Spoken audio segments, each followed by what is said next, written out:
सदगुरु कहते हैं कि दुनिया खत्म होने वाली है क्योंकि दुनिया की सबसे इंपॉर्टेंट चीज मर रही है और वो है soil.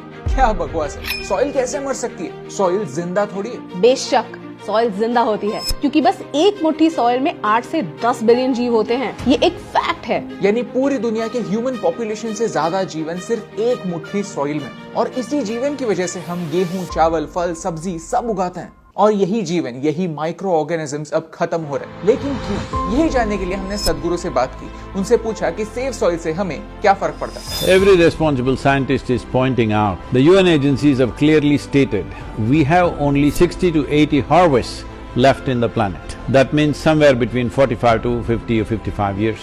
After that, we don't have the ability to grow food on the land because there is no nutrient in the soil. 27,000 species of microbes are going extinct per year. If it goes at this rate, in about 30 to 40 years, we will reach a point where we cannot grow food, and if we try to regenerate the soil at that time, it will take 150 to 200 years. That means death.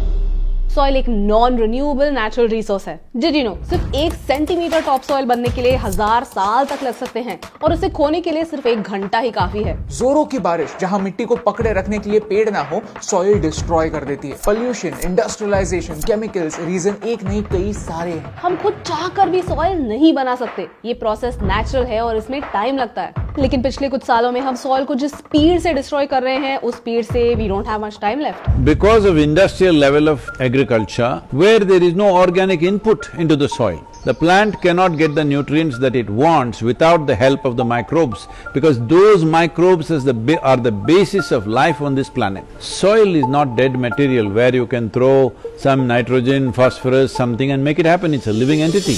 Interstellar movie आपने देखी होगी, वहां भी कुछ ऐसे ही problem को predict किया है, जहां हम एज ह्यूमंस इस मिट्टी को इतना डिस्ट्रॉय कर देते हैं कि कॉर्न छोड़कर कुछ भी उगा ही नहीं पाते। यूएन कहता है कि हम हर 5 सेकंड्स में एक फुटबॉल के मैदान जितनी सॉइल डिस्ट्रॉय कर रहे हैं। इंडस्ट्रियल फार्मिंग, एक हद से ज्यादा केमिकल्स का इस्तेमाल, पोल्यूशन, वन बाय वन हम उसी चीज को मार रहे हैं जो हमें जीने का मौका देती है। पहले के जमाने में हम क्रॉप रोटेशन करते थे, जिससे सॉइल को रिकवर होने का मौका मिलता था, क्योंकि किसान स्मार्टली अपने क्रॉप सिलेक्ट करते थे।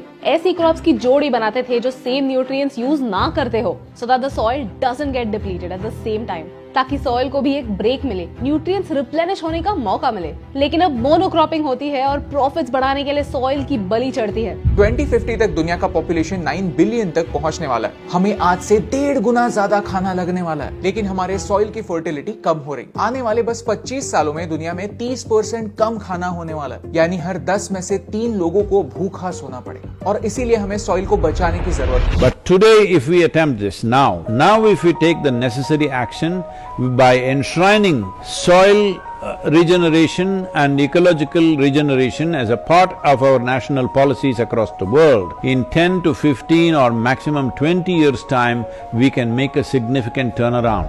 सॉइल दुनिया का सबसे बड़ा रिसाइकलिंग प्लांट है जो दुनिया के ऑर्गेनिक वेस्ट को ब्लैक गोल्ड में बदलता है, उससे खाद बनाता है। सॉइल दुनिया का सबसे बड़ा कार्बन रिजर्व है, यानी ग्लोबल वार्मिंग रोकने के लिए सॉइल बहुत इंपॉर्टेंट है।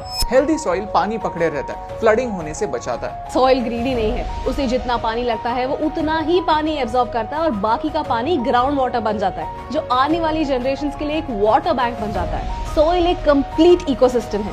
So I am 65 years of age and now I am riding 30,000 kilometers from London to Kaveri Basin. You know, 30,000 kilometers is not a joyride, but I am doing this because I want people to understand it's that urgent. लेकिन उससे क्या फर्क पड़ता है? इस सफर में सदगुरु दुनिया के उन तमाम इम्पोर्टेंट लीडर से मिलेंगे और उन्हें सॉइल का इम्पोर्टेंस समझाएंगे ताकि पॉलिसी लेवल पर चेंजेस आ सकें। People are saying, oh, why should you do this? I'm saying, why would you not do it? I'm asking. तो सदगुरु आपसे क्या चाहते हैं कि आप सॉइल के बारे में बात करें।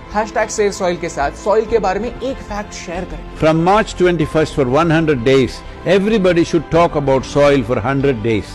If you do that, we will aggregate these numbers in the social media platforms and come to a place where if 3 to 4 billion people have spoken about soil, no government is going to ignore it, because in a democratic nation, the only currency that flies is numbers.